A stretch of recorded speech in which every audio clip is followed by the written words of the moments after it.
So welcome back again. I hope आपने lecture number 10 देख लिया होगा। ठीक है, अब नेक्स्ट लेक्चर में हम क्या करेंगे और 2 लेक्चर मैट्राइसिस से और आएंगे। अब इनमें हम क्या करने वाले हैं ध्यान से देखिए। पहले तो हम कुछ एग्जाम्पल्स जो इंपॉर्टेंट है इनको देखेंगे, सारे नहीं, कुछ 3 से 4 बढ़िया बढ़िया एग्जाम्पल्स। ठीक है, उसके बाद एमसीक्यू है बुक में। एमसीक्यू मैं नहीं करूंगा, आप करेंगे। कोई डाउट होगा कमेंट सेक्शन में उसका आंसर बताएं, मतलब कमेंट सेक्शन में बताएंगे कि ये क्वेश्चन नहीं हो रहा है, मैं उसको डिस्कस कर दूंगा नेक्स्ट क्लास में। उसके बाद आएगा चैप्टर टेस्ट। तो हम लोग कुछ इंपॉर्टेंट एग्जाम्पल्स करेंगे पहली बात, और दूसरी बात हम चैप्टर टेस्ट को करेंगे। एमसीक्यू हम आपके भरोसे छोड़ रहे हैं, कर लीजिएगा। कोई नहीं आएगा तो बता दीजिएगा कमेंट सेक्शन में, वो नेक्स्ट टॉपिक में करा दिया जाएगा। ठीक है, तो प्रोसीड करते हैं कुछ इंपॉर्टेंट एग्जाम्पल्स की तरफ।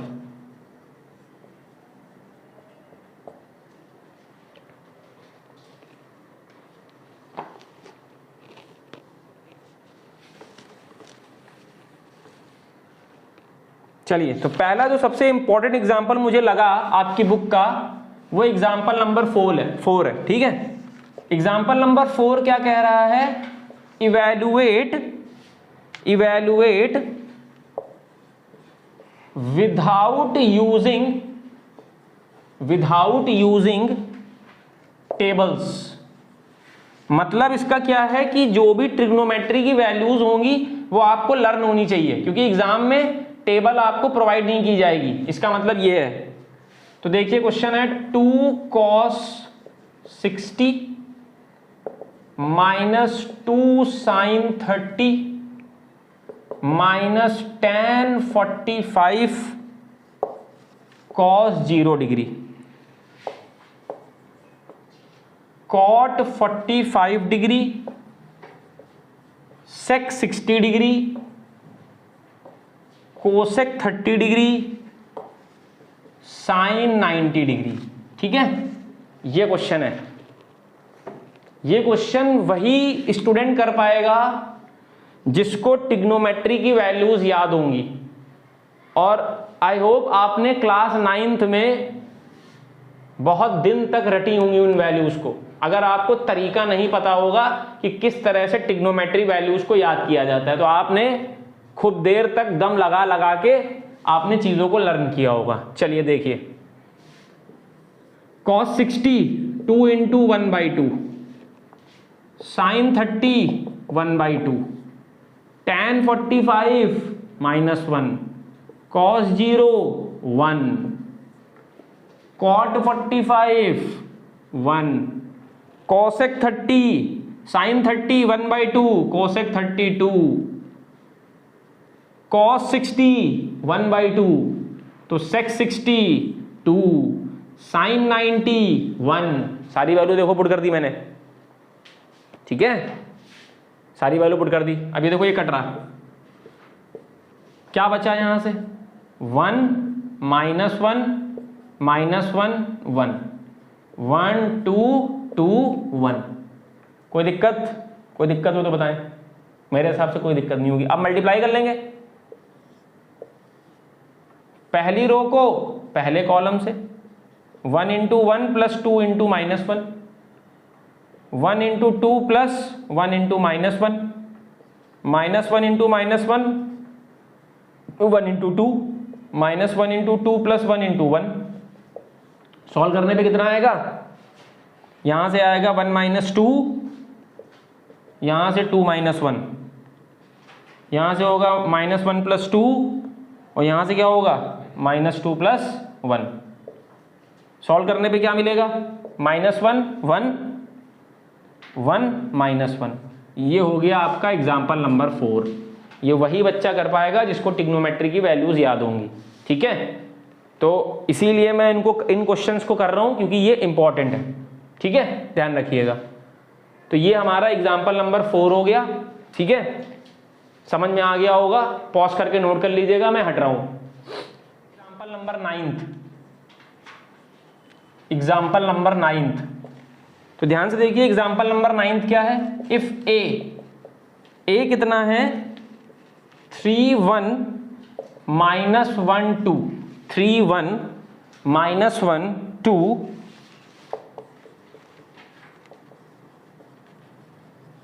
Find the value of a² - 5a + 7i। इसकी वैल्यू निकालनी है, a² - 5a + 7i। ठीक है, ये भी अच्छा क्वेश्चन है। Where I is the unit matrix of order, I is the unit matrix of order 2। ठीक है, चलिए, तो सॉल्यूशन में हमें किसकी वैल्यू चाहिए, a² - 5a + 7i की। ठीक है, चलिए सबसे पहले a² के लिए क्या करेंगे, a.a लिखेंगे। बताया था मैंने अपने प्रीवियस लेक्चर्स में कि a² को a.a लिखते हैं। a की जगह 3 1 -1 2, इसके बगल में 3 1 -1 2।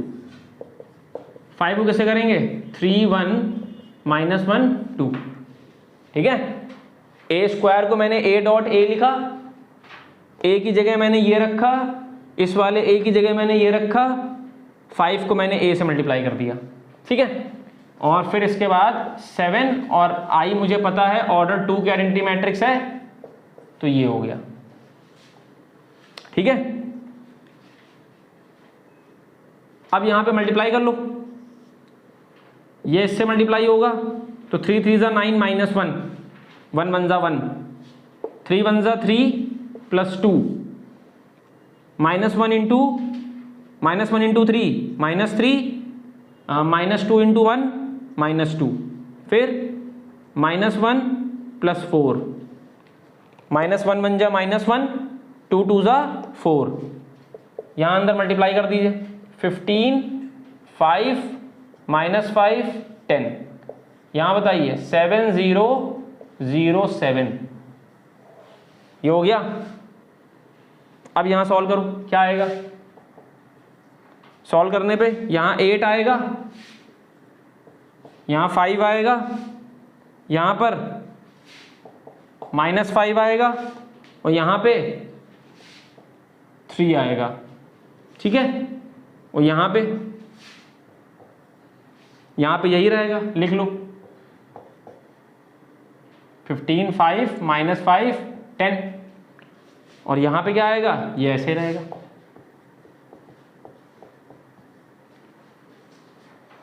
ठीक है, अब देखो a11 में ऐड होगा, सब्ट्रैक्ट होगा और ऐड होगा, 8 - 15 + 7, यही हो जाएगा। देख लो यहां वाला क्या हो जाएगा, 5 - 5 + 0, यहां वाला क्या हो जाएगा, -5 - +0। अगला बताओ 3 - 10 + 7, अब देखो यहां पे 8 7 15, 15 - 15 0 0 7 - 7, फाइनली आंसर क्या आया, 0 0 0 0। अब मैं आपको एक चीज और बता दूं,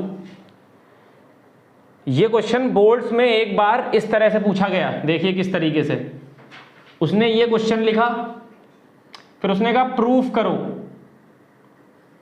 करो कि जो a² - 5a + 7i की वैल्यू आएगी वो 0 आएगी। तो आ तो रही है 0। उसने कहा प्रूफ करो कि a² - 5a + 7i की वैल्यू कितनी आएगी, 0 आएगी। तो देखो आखिरी में 0 आ रही है। तो ये बोर्ड्स में क्वेश्चन इस तरह से भी पूछा गया है और इस तरीके से भी पूछा गया है। ठीक है, ध्यान रखिएगा, पॉज करके नोट कर लीजिए, मैं हट रहा हूं। एग्जाम्पल नंबर 17, ये भी बहुत इंपॉर्टेंट है, पूछा गया बोर्ड में एग्जाम है शायद 2012 या 2016 में, 2016 में। ठीक है, तो क्या क्वेश्चन है, given matrix A is equal to 4 sin 30 cos 0 degree, ठीक है, cos 0 डिग्री 4 sin 30 डिग्री, ठीक। और जो इसके साथ में हमको B मैट्रिक्स दे रखी है वो दे रखी है 4 5, ठीक है। मैट्रिक्स A क्या दे रखी है, 4 sin 30 डिग्री और cos 0 degree, cos 0 degree 4 sin 30 degree. B matrix है 4 and 5। कंडीशन क्या है, कंडीशन है if AX is equal to B, AX B के बराबर है। तो पहला पार्ट क्या कह रहा है, right the order of matrix X, और दूसरा पार्ट कह रहा है मैट्रिक्स X क्या होगी। तो ये भी क्वेश्चन अपना लास्ट टाइप है जो थोड़ा सा डिफिकल्ट वाला था। आई होप आप लोगों ने लास्ट के 2 लेक्चर्स देख लिए होंगे जिनमें हम लोगों ने इस तरह के क्वेश्चंस को कवर किया है, ठीक है ना। तो ये भी उसी टाइप का क्वेश्चन है, बस इस क्वेश्चन को मेरा लिखने के पीछे का इंटेंशन ये है कि इसमें टिग्नोमेट्री आ गई है, तो टिग्नोमेट्री भी कवर हो गई, ऑर्डर वाला क्वेश्चन भी कवर हो गया और मैट्रिक्स भी निकाल ली। तो बोर्ड में ये वाला क्वेश्चन पूछे जाने के चांसेस ज्यादा हैं, ठीक है। चलिए देखिए, तो कंडीशन क्या है, पहले तो लिखेंगे क्या, सॉल्यूशन, और यहां पे लिखेंगे let the order of matrix X B A cross B, ठीक है। अब गिवन कंडीशन क्या है, गिवन कंडीशन है क्या, AX is equal to B, A की जगह पे A लिख दो। A क्या है, 4 sin 30 cos 0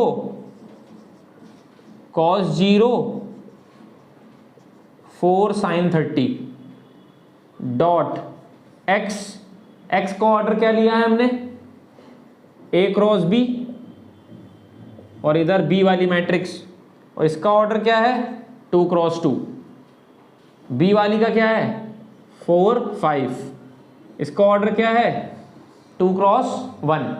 क्या बताया था मैंने, जो इज इक्वल टू के जस्ट पहले हो, इसका M आगे वाली के N के साथ, इसका N पीछे वाली के N के साथ, और जो बचा वो आपस में, जो बचा वो आपस में, ठीक है।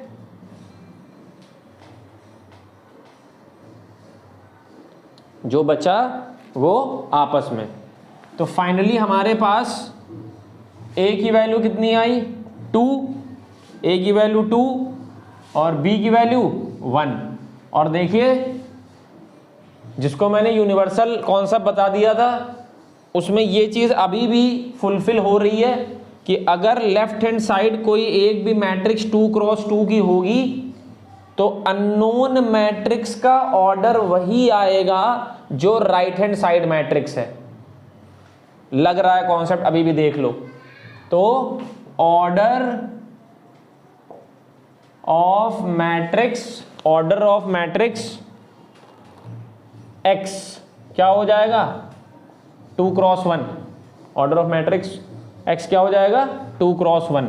तो लेट कर लीजिए यहाँ पे X एक मैट्रिक्स लेट करिए 2 क्रॉस 1 ऑर्डर की, मैंने ये ले ली, 2 रो 1 कॉलम।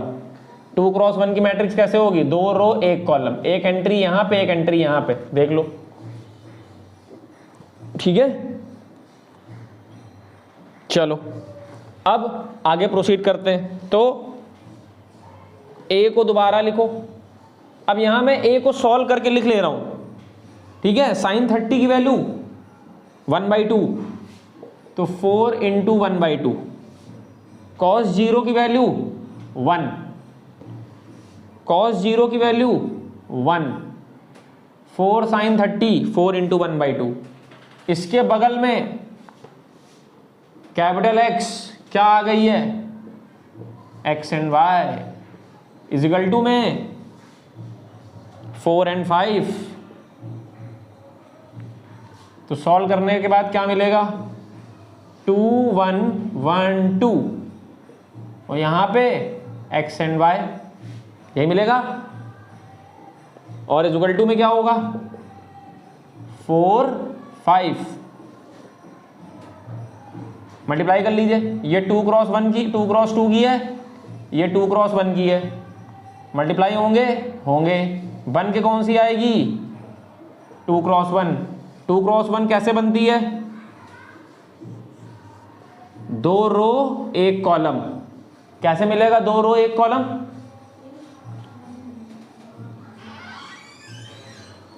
1 1 2 1 1 1 2 1। तो ये वाला एलिमेंट कैसे मिलेगा, पहली रो को पहले कॉलम से मल्टीप्लाई करो, ठीक। ऐसे ही दूसरी रो को पहले कॉलम से मल्टीप्लाई करो, ठीक। तो मेरे पास क्या आएगा, क्या आएगा, 2x प्लस वाई, और यहां पे क्या आएगा, x plus 2y equal to में क्या आएगा, 4/5। 2x plus Y, x plus 2y 4/5, ठीक है। तो अब यहां पे क्या होगा, 2x प्लस वाई 4 के बराबर, x प्लस 2y 5 के बराबर। इतना नोट कर लीजिए, मैं हट रहा हूं पॉज करके। चलिए आगे देखते हैं, आगे देखिए। अब यहां से इक्वालिटी ऑफ मैट्रिक्स की डेफिनेशन से लगाइए, तो क्या मिलेगा, 2x प्लस वाई 4 के बराबर, x प्लस 2y 5 के बराबर, यही होगा। 2x प्लस वाई 4 के बराबर, x प्लस 2y 5 के बराबर। अब देखो इसको 2 से मल्टीप्लाई कर दो, तो ये वाली इक्वेशन तो वैसे ही रहेगी, पर ये वाली 2x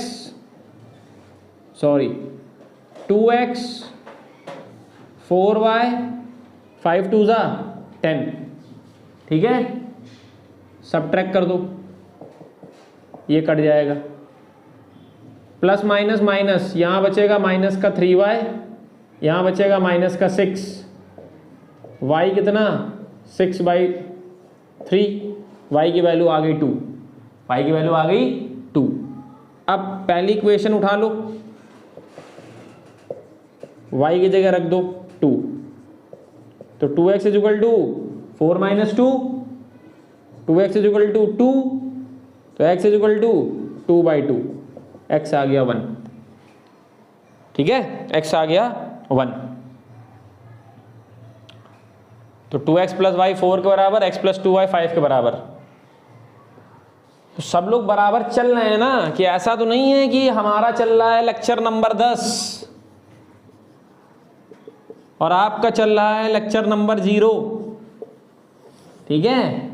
अगर अभी भी लेक्चर नंबर 0 ही चल रहा है तब तो फिर दिक्कत की बात है, समझ रहे हैं। थोड़ा सा अब ट्रैक पे आ जाइए, वरना फुटपाथ पे ही चलना पड़ेगा हमेशा। समझ रहे हैं बात को मैं क्या कह रहा हूं। अगर अभी भी आपने स्टार्ट नहीं किया है, आप समय इंतजार कर रहे हैं कि 1 अप्रैल से स्टार्ट करेंगे, तो फिर प्रॉब्लम है, ठीक है। थोड़ा सा ट्रैक पे आइए, पढ़ना पड़ेगा, बिना पढ़े काम नहीं चलेगा। तो शुरू कर दीजिए पढ़ाई, वरना फिर आप बहुत ज़्यादा पीछे हो जाएंगे। और बच्चों की हैबिट होती है कि जब उनका बहुत कुछ छूट जाता है तो उनके दिमाग में ये चीज़ भी नहीं फीड होती है कि कम से कम जो चल रहा है वही पढ़ें। वो जब उस चीज़ को लेके बैठेंगे पढ़ने के लिए, तो उनके दिमाग में क्या आएगा, मेरा पीछे का छूटा पड़ा है, मेरा पीछे का छूटा पड़ा है।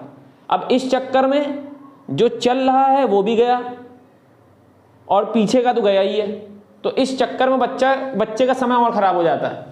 तो इसलिए थोड़ा सा वापस आ जाइए, पढ़ना शुरू कर दीजिए, वरना प्रॉब्लम आपके ही साथ है, ये बात ध्यान रखिएगा। आप ही को मैनेज करना है, जितना छूटता रहेगा ना आपके पेरेंट्स मैनेज करेंगे, ना आपके स्कूल वाले मैनेज करेंगे और ना मैं मैनेज करूंगा। मैनेज आपको ही करना है, और उसके बाद बच्चे की बढ़ती है परेशानी। समझ रहे हैं बात को, क्योंकि वही वाला कॉन्सेप्ट जो मैंने बताया मैं लेके चलूंगा इसके बाद नेक्स्ट चैप्टर। अब आप परेशान हो जाओगे मैं वो देखूं कि मैं पीछे वाला देखूं, तो उसमें बच्चा कंफ्यूज हो जाता है। अब वो ना इधर का ना इधर का, वो कहता है सब उठा के रख दो। तो इसलिए ट्रैक पे आ जाइए, पढ़ना शुरू करिए। Move to the next question. Next question की तरफ चलते हैं, पॉज करके नोट कर लीजिए। एक एग्जाम्पल मैं और कराऊंगा जो मुझे अच्छा लग रहा है, बाकी उसके बाद ये एज योर विश, जैसा आपको सही लगे। मुझे एक एग्जाम्पल और कराना है खाली। एग्जाम्पल नंबर 19, ठीक है, ये भी बहुत अच्छा है। क्या कह रहा है? कह रहा है if a is equal to 0 0 1 0। Show क्या करना है, ध्यान से देखेंगे। Show that ai plus ba cube is equal to a cube i plus 3a square ba, 3a square ba, जहां पर कैपिटल I क्या है? Identity matrix. और ये जो आपको a और b दिख रहे हैं ना छोटे, ये वेरिएबल्स हैं, ठीक है, दे आर नॉट मैट्राइसिस। ये मैट्राइसिस नहीं है, ध्यान रखिएगा, ये वेरिएबल्स हैं जो नॉर्मली किसी मैट्रिक्स में अंदर मल्टीप्लाई होंगे। तो चलिए देखिए कैसे करेंगे। तो सबसे पहले हम इसका LHS सॉल्व करेंगे, ध्यान से देखिएगा। LHS क्या है? AI प्लस BA क्यूब, ये हमारा LHS है, ठीक है। चलो तो वैल्यू रखते हैं। I 1 0 0 1 यही होगा, प्लस यही होगा। B के बाद A क्या होगा? दे रखा है 0 1 0 0। इस पूरे पे लगा दिया हमने क्या? क्यूब।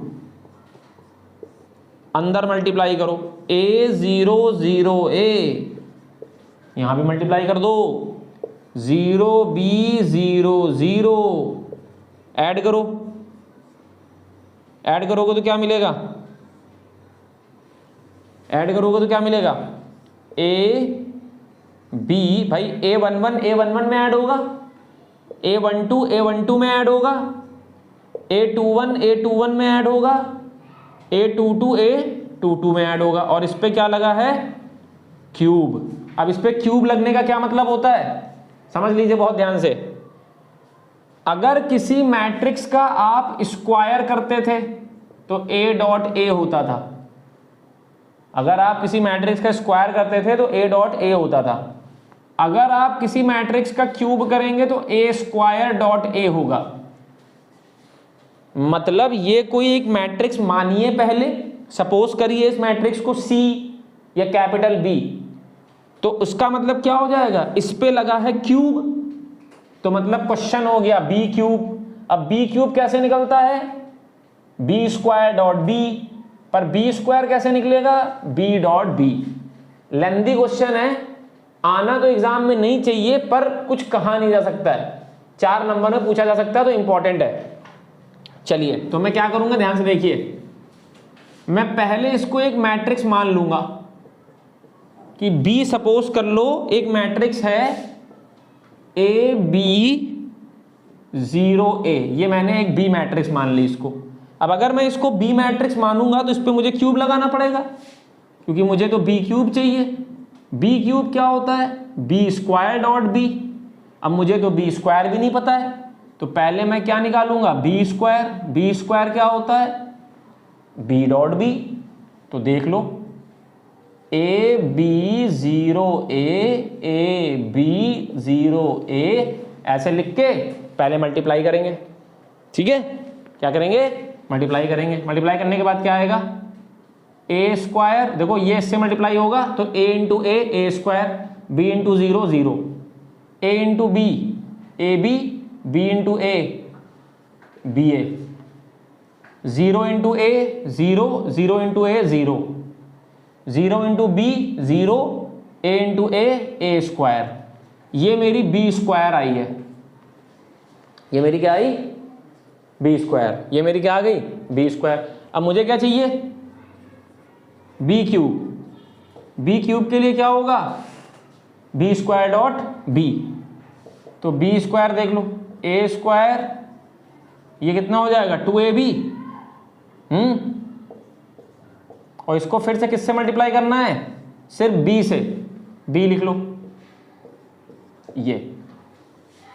अब फिर मल्टीप्लाई करो, r1 c1 r2 c2, r1 r2 c1 r2 c2, क्या मिलेगा, r1 को c1 से, तो a स्क्वायर a से मल्टीप्लाई होगा तो a क्यूब, ठीक है, और 2ab 0 से होगा तो 0, a स्क्वायर b से होगा a स्क्वायर b, और जब ये इससे होगा तो प्लस का 2a स्क्वायर b, 0 a से होगा 0, a स्क्वायर 0 से होगा 0, 0 b से होगा 0, a स्क्वायर a से होगा a क्यूब।